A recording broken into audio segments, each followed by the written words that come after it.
Welcome to the D6 Family Ministry Podcast, a place where ideas, principles, and personalities come together to give you a ministry advantage that empowers the church and home. I don't know anything more important in our society or in the kingdom of God than to help the church, help the family. Discipleship is not an event, it's a way of life. And one day it just hit me that discipleship at home was not about doing more. It was about inviting Christ into what we were already doing. The goal of family ministry is not families sitting on the couch holding hands and singing Kumbaya. The ultimate goal is families that love God, love people, and make disciples of all peoples. So that's why you're here. You're here to say 1 hour a week, as significant and as awesome as it is, we know that it's not enough and we want to be intentional with every hour. You're listening to the D6 Podcast.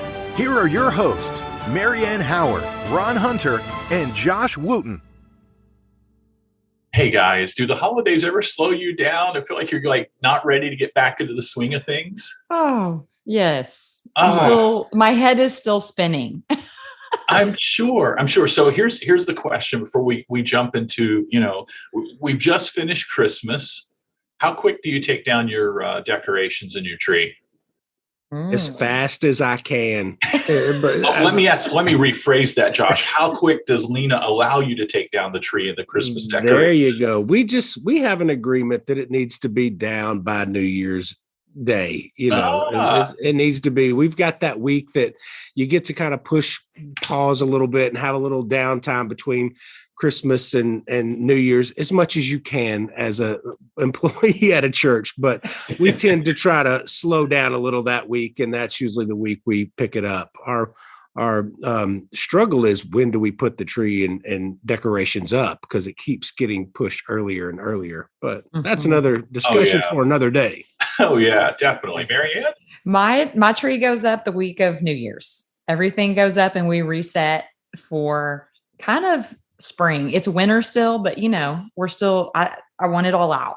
It's like, I want to enjoy my month or two from Thanksgiving to New Year's and enjoy that space and that time and that, where it changes the whole atmosphere of your house. But I'm done. I'm done with the glitter. I'm done with the paper. I'm done with it. Yes. Well, I think we have three of us all in agreement here. We don't have an absolute hard and fast date like January 1. But as close to that date as we can, we're kind of in that same boat. We're ready to be done. And I don't want to hear not one single Christmas song after probably even noon on Christmas Day. It's time to move on. It's time to shift to another season. So speaking of seasons, we're into a great topic today with sports. Yes. My wife is calling the Titans going to the Super Bowl this year. She called it back in September. So this is a great podcast episode for this, because the Titans actually haven't been to the Super Bowl since the subject of Mr. Jon Erwin's book was defeated them in the Super Bowl, and they came up a yard short. We're, of course, talking about Jon Erwin and Kurt Warner of the St. Louis Rams at the time. I detect a bit of a grudge, or what's the word I'm looking for here? There's a little bitterness still there. It was a yard short. Bitterness, better word. I mean, that was 20 years ago, and I'm still holding on to it a little bit. But we are going to exercise those things this year, and I'm hoping that we win. It'd be awfully nice, but you can't not root for a guy like Kurt Warner. I mean, yeah, for sure. Class act. Yeah. He's fantastic. I'm a Dallas girl, and I grew up through the amazing time of the triplets of the Dallas Cowboys. And yes, when your wife posted her prediction for the Titans, I straight called her out on Front Street to let her know it's going to be the Dallas Cowboys this year. We're looking good. We are looking really good. But I'm a hardcore Dallas Cowboys fan. They tried and true. We bleed blue here in this house. And I'm the oddity in this. I don't cheer for any NFL team. I don't care. I do love college football, but I don't really. I used to cheer, Marianne. I don't know if you know this or not, but when I was small, Dallas was my team.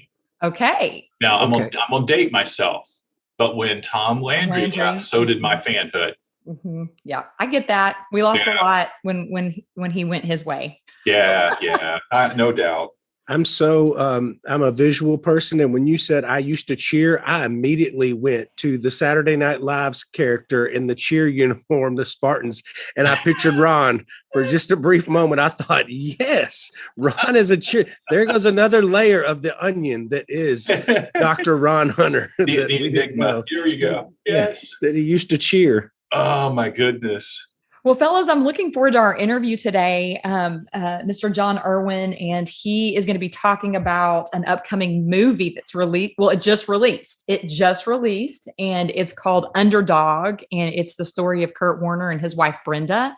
And I'm really looking forward to this interview. And I just want to encourage our listeners that there are a lot of great leadership principles. And this is an interview that really inspires hope, I think, in all of us. And so I want to just encourage you as we dive into this interview, just to listen. If you need hope as you're moving into the new year, this is a great interview that will inspire that. So we're going to let our interview happen, and then we're going to dialogue a little bit on the other side of it.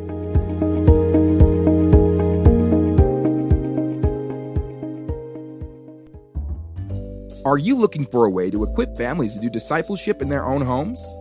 D6 Everyday offers a new at-home bundle option so you can reach families where they are. The same great D6 Everyday resources now bundled to fit your family. D6 Everyday at-home bundles are a great way to promote discipleship at home, especially during COVID-19 restrictions. Many churches and small groups are not gathering for worship or discipleship training, but you can resource them with teaching helps for the parents and devotion magazines for every member of the family, or about the cost of a Chick-fil-A meal. For more information, visit d6everyday.com.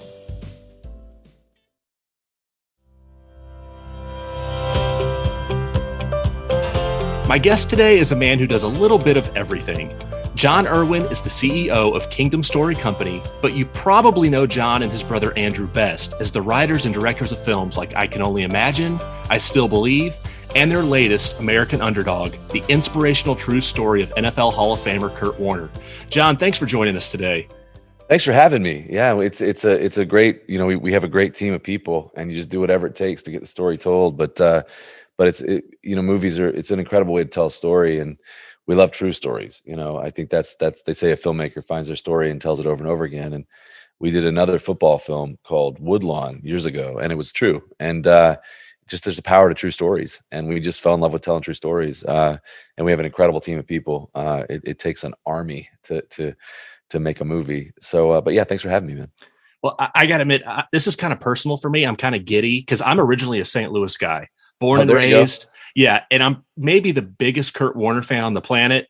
I mean, I haven't seen the movie yet, and I can't wait for it. And I know I'm going to cry. I know I'm going to have so many memories. Yeah. But Kurt's story has always been so close to my heart. But I wonder for you, what was it about Kurt's story, or maybe I should say, what was it about Kurt, Brenda, and Zach's story that really caught your attention? Well, your love of Kurt Warner is not misplaced. I mean, he and Brenda they're just the real deal, and some of the coolest and most authentic and wonderful people that I've had the privilege to know. My brother, we started working for ESPN when I was a teenager as a cameraman. That's how we got into the industry. And my brother actually did one of Kurt Warner's Super Bowls and watched him play. And I think we all remember, so many of us remember this story and the basic, from a grocery store to the Super Bowl, sort of it's one of the great underdog stories in the history of sports. And we got to know each other over the past couple of years, and there had been some attempts to make his their story into a movie, and we just developed a great friendship and fell in love with their story and with them, and it just felt right. It felt like it was a team effort, and we had the same goal, which was to really just inspire audiences and people, watching the movie and saying, if he can do it, we can do it, and if they can love each other and stay together, so can we. And if he can accomplish his crazy dream that the world said was impossible, maybe I can too. And that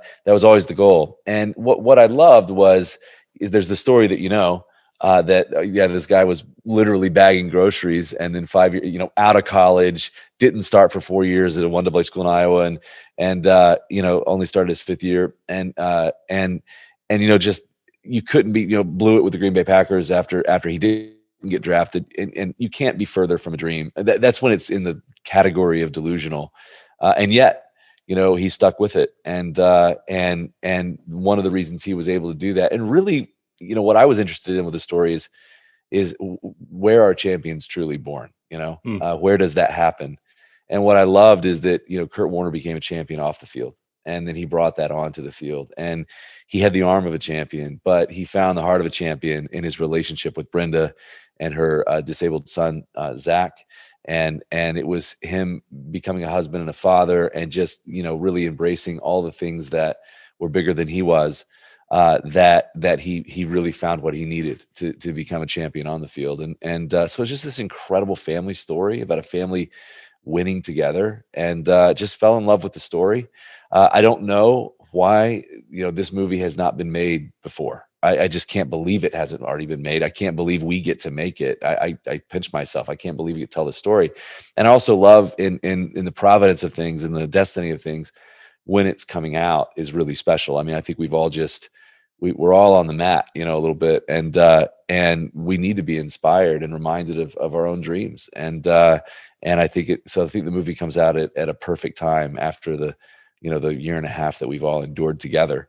And so I'm happy that Lionsgate's releasing it, on Christmas Day everywhere. Yeah, and John may not tell you this, but something that I've heard Kurt say is that he's had plenty of manuscripts and screenplays tossed his way for this, but it wasn't until he saw this one that he knew that it was right. And that's credit to you and your team and what you guys have done. That, yeah. We just became a team. I think you win as a team. I love one of the taglines of the movie: "Nobody win. No one wins alone." And that applies at so many levels, but we were just, we became teammates, and we made the film together. So it's not like, hey, give me your story, I'm going to go make a movie. It was, let's do this together. And so I think it was that attitude of, let's make it as a team. Let's make it with Kurt and Brenda, and let's be teammates that really made the thing work. And, and I love them. I love their story. I love everything they stand for. And I'm very proud of the movie that we made together. I want to ask you about something that I saw on your website. Your website says, "Our mission is simply to spread the gospel further than it's ever been, using film as a medium." Now, what I found interesting about that is that you didn't say your mission was to create films and use those films to share the gospel. You said your mission is to share the gospel using film to do it. Do you remember when that gospel focus first took hold in your life? That's a great question. Well, first of all, I think it's important to remember gospel as a word, just means good news. I remember when we were doing I Can Only Imagine, and I asked Bart, why would this song go multi-platinum? Like, why would it from an independent band in Texas write a song that would just endure? What is it? What do people feel? And he said, it's a rush of hope. It was his answer. And we really tried to emulate that with the movie. And I really think that that's what the gospel is and represents and means in my life. Is it's a rush of hope. No matter what you're going through, no matter what you're struggling with, no matter what you've done, no matter the messes that we all get ourselves in life, there's hope, and there's hope for redemption and restoration and forgiveness and destiny and purpose and all these things that we believe in. And so, why would you not want to spread that? That's good news. And so I think that I remember pretty vividly, sometimes the right question can really change your life. And I remember I was working on a film. I at the time I had started my career in sports television as a cameraman for ESPN. That had taken me to my brother and I directed music videos and commercials, just one right after the other, for many, many years. And it was a great way to sort of refine our craft. There's a great book called Outliers by Malcolm Gladwell, where he talks about the 10,000 hour rule, and you have to refine your craft before you ever really accomplish your purpose. And so we had a privilege of doing that very early and very young, and at the expense of others. And it's great with music videos. There's no director's credit typically on a music video. So maybe the good ones people knew about, the bad ones people didn't. But we just we refined our craft. And then I went to direct second unit on a Christian film called Courageous, and the Church in Georgia does those films, and Alex and Stephen Kendrick make them, and Alex directs them and acts in them, and it's a Cinderella story. They're making movies as a church, and those movies were doing gangbusters, and with Sony, and they wanted to do this movie, and they wanted to do some action sequences involving cars, which you never want to mix with church volunteers, which is how they were making it. So I came in to just sort of do those sequences so nobody died. And I remember one of our favorite music videos that I ever did, or that Andy and I did, was a music video called Hero for this band Skillet. And at the time we used to write long treatments to try to get music, like 5 or 10 pages of like what we're going to do. And then we got where we had we had some respect, and we were popular. And so we didn't quite have to do that. So I remember this song came in for Skillet, and the treatment was literally just, it was like 2-3 sentences or whatever. It was like, the band is singing at night, things start to blow up, then it starts to rain, then it rains and things blow up, then everything blows up, the end. And so I love doing action sequences. I love blowing things up on camera. I love chasing things with a camera. And so I was fitted to do the work they needed with car chases and foot chases in the movie. But right at the beginning, Alex asked me this question. He's like, Jon, what is your purpose and the purpose of your work? Like, why do you do what you do? I had never really contemplated that question. It had all just happened. Our career had just happened. It was sort of like an Indiana Jones business plan of, like, I don't know, I'm making this up as I go, and God had just sort of paved the way for us to refine our craft. But I really didn't have a life calling or a purpose. I just loved what I did. And my faith was very important to me, and from my childhood. But there wasn't a meshing between my career and my faith. And I just couldn't really stop thinking about that question. And that was sort of our leaping off point to join the sort of this group of filmmakers that are pioneers. It's great to be a pioneer of anything, and shape it a little bit. As Mike Tyson said, every boxer has a plan until he gets in the ring, gets punched in the face. So that was when we sort of got in the ring on what Faith Film is and what it will become. And we're honored to play some small role in shaping that. Most things are not, most industries or movements or whatever are sort of like cement. It's not malleable, it's hardened, and it's cool to come in early enough and say, hey, we can put our fingerprints on this a little bit. And it started there. So that was sort of my career to calling, moment. Yeah. Well, we'll get you out on this question. Historically, the Christian film industry hasn't always been exactly a beacon of excellence, but we're seeing that start to change, and you're helping change the stereotype. And I've heard you say that good is not enough. So when it comes to American Underdog, which feature film, big names, so well done. What are you hoping that people take away from the film, and not just from Kurt's story, but also the level of excellence that people see on screen?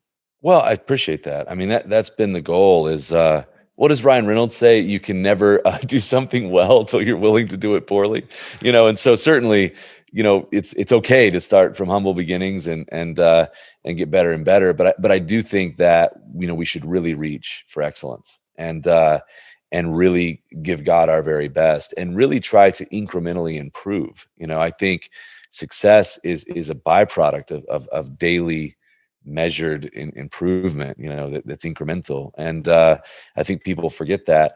And so quality for us has just always been the unattainable goal, in the sense that we kill ourselves to try to make something as great as we can make it. And I remember my dad, when he bought me a camera when I was like 16 years old, and he taught my brother and I the wow factor, he called it. He said, good is not good enough. You need to make the audience say wow, and that's always been the quest.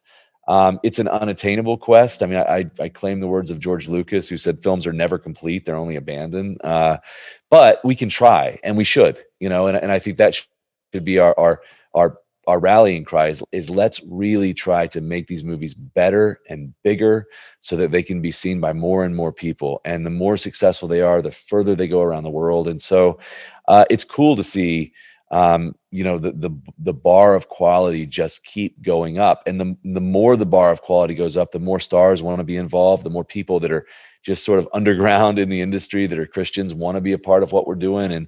And it's cool to see that happening with things like the movies that we've made, and things like The Chosen right now, Dallas Jenkins series, which is blowing up because it's really, really good, and Jonathan's really good in that show, and so it's cool to see to see us sort of work together as early pioneers. I remember we were making a movie with Sean Astin, and he said, "I see you and Andy and the Kendricks and Devon Franklin and some others as like frontiersmen and pioneers." And I'm like, "Man, that's high praise, Sean. Thank you so much." He said, the trouble is though, most frontiersmen and pioneers die on the frontier. And I'm like, well, I never thought about that. And then the settlers come in and they name roads after them or whatever. I'm like, well, look, the trail will be clearly marked and we'll be like frozen pointing to the summit. But it's cool to see, us all, sort of run our lap in this distance medley relay and improve on each other's work and just try to have a relentless quest to raise the bar. And we're glad to be a part of that. But I think the thing is to embrace the mindset of it's you versus you. It's not you versus anyone else. And it's all about how can I improve? How can I improve in my craft? How can I learn? And how can I just get better? And I think the things that we chase that are metrics of success are actually byproducts of that mindset. Well, the film is called American Underdog. It was released on Christmas Day and it's playing in theaters all across the country. My dad and I are going to see it together. I can't wait. And folks, Spider-Man is cool, but this film is going to have a bigger impact on you and on the country. I guarantee it. We need more films like this. And the way we get more films like this is we support films like this. So John, thank you for joining us today, but thank you for what you and your team are doing for the kingdom, for the gospel, and just for all of us. We thanks for supporting it. I mean, we always say your movie ticket is your vote, and we want to make films that the whole family can experience and enjoy together, that they can be inspired by. It's so cool to see Lionsgate give such a platform for this film over the Christmas holiday, and when you go see it, that's the equivalent of a vote. And so we're honored that so many people have let their voices be heard, and we work for you. And so thank you so much for supporting the film, and I hope you enjoy American Underdog, and thank you for giving us the life that we're living and the ability to tell stories for a living. It's such a great job, and thanks for spreading the word.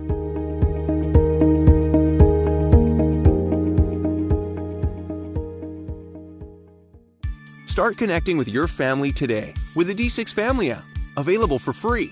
Based on Deuteronomy 6, D6 is the leading voice in family ministry. Scripture teaches that parents are the primary disciplers of their children. The D6 Family app delivers resources that are updated weekly and designed to equip you for generational discipleship. Resources include family fun questions, weekly splinks, parent pages, family fun nights, foundational talks, the D6 podcast, and more. Connecting with your family has never been this easy or fun. Download the D6 Family app today.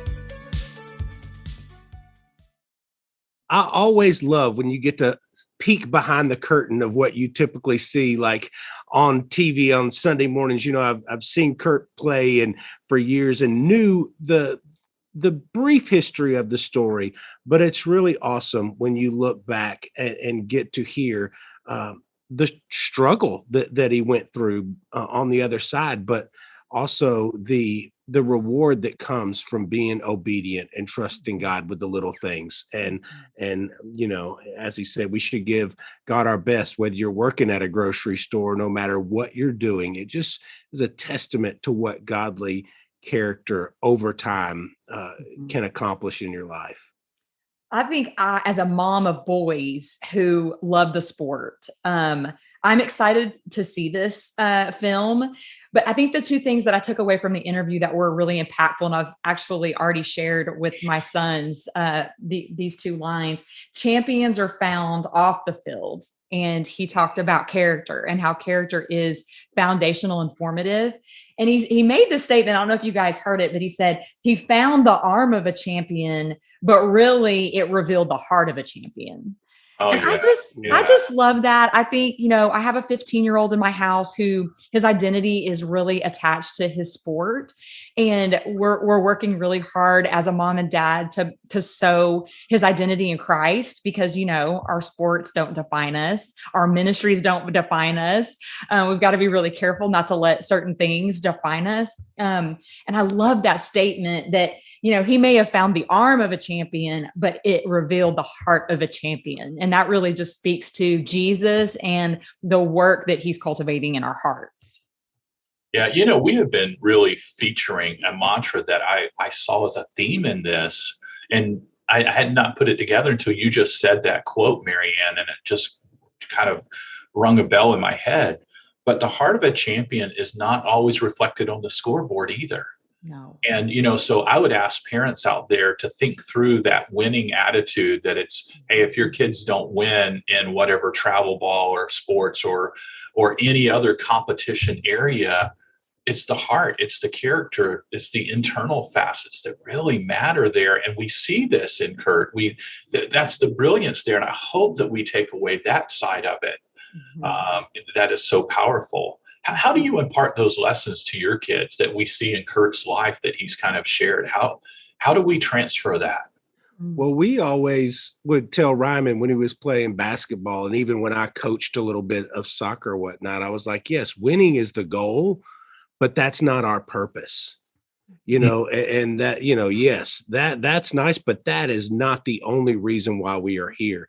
And that's what I love about Kurt and Jon coming together to make this movie, using his platform. This is going to reach people that normally wouldn't tune in to any Christian film or whatnot, because they love football. Like football is, they may think, oh, that's the goal, to watch a football movie. But I'm telling you, the purpose is to help spread the good news, as they said. And this is going to reach an audience that a lot of other films and other people may not be able to reach because of what Kurt accomplished or what God accomplished through Kurt. Yeah. Ron, I love your question. And I'm wrestling with it because I think that's what we've got to be about, is replication. I think what I've heard through this interview that I loved was the word team. And so I think the way that we replicate character when they're playing a sport, not every sport is a team sport, but there's element of team in everything we do. Okay. And so as I'm working with, my teenage boys, team requires humility. Yeah. That is an important thing to replicate, is sow humility into your kids. Talk about humility. Where do we get humility? Why do we puff ourselves up? Well, usually when we're struggling with humility, that speaks to insecurity. And so then that moves to arrogance. And so I think humility is so important to replicate and breathe into our kids, but it's also important for us to model it as parents. But the other thing, the way that he ended his interview was so good, you guys. It really, it's on a Post-it note. Okay. It says, what is your purpose and the purpose of your work? Mm-hmm. He said that at the end of his interview. And I love that question because I think that's important for my family to be talking about that. Yeah. In every stage, what is your purpose and what is the purpose of your work? And I'm left asking my family, we're having family dinner discussions around this question because I think that shapes our days. Yes. One of the takeaways I had in this that, we want to let our kids know too, and I'm going to take it out of the sport and I'm going to take it into the movie production portion. And that is that Jon stepped into this and said to Kurt, let's do this together. These are two powerful figures, one in the sports area, one in the creative communication side. And the two egos could have butted heads, but they did not. They became, as you said, Marianne, team. Mm-hmm. And we need to teach our kids how to collaborate, how to step into the strength of the other person and do something great. I think for years we've looked out there and says, I wish the Christian film would make it to the theaters. And we're in a different era now where these guys and these ladies that are pouring their hearts into these productions have the same level of excellence of any other movie that we could go see. And I want to challenge the believers listening. This is the time to go out and support. If you're looking to go to a movie this week, and this is a great time while you're off, go support this effort. Take your kids and let them learn from that heart of a champion, like what we've talked about here. It will make a big difference, and it's worth you unplugging and going and doing as a family. So that's going to be our takeaway. We're going to ask our listeners to do that. And next week, we're going to be featuring an interview with a very strong apologist, Aaron Pontius. And I can't wait for you all to hear that interview. Until then, we'll be praying for you that you enjoy the remainder of the holidays for as long as you're off, and enjoy yourself and get that Christmas tree down and put away.